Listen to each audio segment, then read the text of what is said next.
Bab 3, memahami isu teknis lewat editorial. Kelompok 3, absen 11 sampai 15. Saya akan menjelaskan tentang pengertian teks editorial. Teks editorial adalah tulisan yang ditulis oleh redaktur utama media yang berisikan pendapat, pandangan umum, atau reaksi mengenai suatu peristiwa atau kejadian, atau biasa disebut berita aktual, yang tengah menjadi sorotan masyarakat. Sementara itu, Kosasi 2017 HLM 282 mengungkapkan bahwa teks editorial merupakan kolom khusus alma surat kabar yang berisi tanggapan redaksi media baik itu sekedar pendapat, kritik, pujian, hingga sindiran terhadap suatu peristiwa faktual yang tengah terjadi di lingkungan masyarakat luas. Teks editorial juga sering disebut dengan tajuk rencana yang berarti artikel utama dari suatu surat kabar yang berisi pandangan redaksi atau biasa disebut tim penulis dan selanjutnya yaitu cara membedakan fakta dan opini dalam teks editorial. Berikut adalah cara membedakan fakta dan opini dalam teks editorial. Pilih berbagai kalimat yang mengandung kritik, penilaian, prediksi, harapan, dan saran. Kalimat seperti itu adalah opini dan bukan fakta. Pisahkan berbagai kalimat yang mengandung data fakta seperti kalimat yang menyatakan suatu angka statistik dari lembaga terpercaya, atau kalimat langsung dari hasil wawancara narasumber. Identifikasi peristiwa, tokoh, kejadian, dan semua yang berhubungan dengan berita yang dikomentari dalam teks editorial. Verifikasi kebenaran berbagai data, peristiwa, dan semua konteks lainnya yang digunakan dalam teks editorial. Caranya dapat sesederhana membandingkannya dengan berita dari media lain atau mengakses website resmi penyedia data.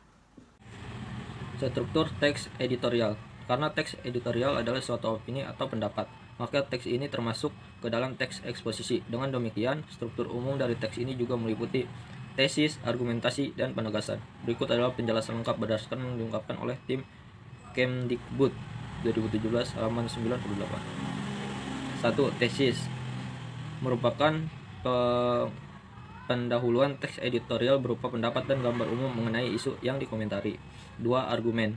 Pembahasan mendetail mengenai peristiwa yang dikomentari, penguatan terhadap pendapat dalam bentuk argumen logis maupun data faktual. 3. Penegasan. Merupakan saran, rekomendasi, kesimpulan, hingga harapan yang berkaitan dengan solusi atau sekedar prediksi ke depan mengenai berita yang dikomentari. Sementara itu, menurut Kosasi 2017 halaman 285. Berikut adalah struktur dari teks editorial. 1. Pengenalan isu. Bagian ini adalah pembukaan dari suatu persoalan aktual yang ditulis, sehingga pengenalan isu dalam paragraf sangat dibutuhkan untuk memberikan konteks awal kepada pembaca. Bagian ini dapat berisi pengenalan isu utama yang menjadi sorotan, tokoh, opini masyarakat, dan hal umum lain yang membantu. 2. Penyampaian argumen-argumen merupakan tanggapan para penyusun media yang bersangkutan mengenai kejadian, peristiwa, atau persoalan aktual yang sedang disoroti dalam teks editorial. Pada bagian ini, redaktur dapat menunjukkan di mana posisinya terhadap isu yang dibahas, setuju, tidak setuju, atau justru hanya mengapresiasi dan memberikan pujian saja. 3. Kesimpulan,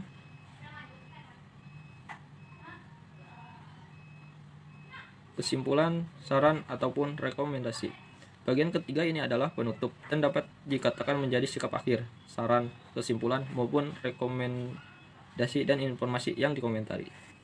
Saran rekomendasi yang baik benar-benar dapat menjadi solusi bersifat praktis dan ditunjukkan gambaran khususnya. Kaidah kebahasaan teks editorial banyak menggunakan kalimat retoris, kata-kata populer, kata ganti petunjuk, dan konjungsi. Selanjutnya, kita akan membahas tentang ciri teks editorial dari isi teks editorial, yang terdiri dari 4 ciri. Yang pertama yaitu berisi fakta atau peristiwa yang aktual, sedang ramai diperbincangkan hingga kontroversial. Kemudian yang kedua yaitu berupa opini atau pendapat redaksi media massa terhadap peristiwa yang diberitakan. Kemudian yang ketiga yaitu memiliki kritik, penilaian, apresiasi, prediksi, saran, maupun harapan terhadap isu yang dibahas. Kemudian yang keempat yaitu terdapat saran atau rekomendasi yang dapat menjadi solusi ditunjukkan oleh bagaimana caranya secara konkret. Selanjutnya yaitu kita akan membahas tentang tahapan menulis teks editorial. Yang pertama yaitu menurut Mudarisia tahun 2011 halaman 90. Proses penggarapan teks editorial terbagi menjadi 4 tahap. Yang pertama yaitu pencarian ide dan topik. Yang kedua yaitu seleksi dan penetapan topik. Dan yang ketiga, pembobotan substansi materi dan penetapan tesis. Dan yang terakhir, yang keempat, yaitu proses pelaksanaan penulisan. Selanjutnya, menurut tim Kemendikbud tahun 2017 halaman 106, langkah-langkah membuat teks editorial terbagi menjadi 7 tahap. Yang pertama yaitu bacalah 2 atau 3 teks editorial dari sumber berita yang berbeda sebagai bahan referensi gaya penulisan. Kemudian yang kedua yaitu susunlah data isu-isu utama untuk dirumuskan menjadi pernyataan umum. Yang ketiga yaitu telusuri data-data pendukung atas pernyataan umum yang sudah ditulis sebelumnya dari berbagai sumber terpercaya. Selanjutnya yang keempat yaitu susun perincian data-data tersebut, lalu analisis dan buat argumen. Dan yang kelima yaitu tafsirkan berbagai argumen-argumen yang telah dibuat menjadi pendapat, baik berupa kritik, apresiasi, harapan, atau penilaian umum. Yang keenam yaitu kemukakan saran atau rekomendasi dan tunjukkan caranya. Dan yang ketujuh yaitu kemaslah seluruh kerangka yang telah dipersiapkan menjadi tulisan teks editorial dengan kalimat dan paragraf yang efektif. Selanjutnya, Contoh teks editorial tentang pentingnya meningkatkan pelayanan rumah sakit yang terdiri dari tesis, argumentasi, serta pernyataan ulang atau penutup.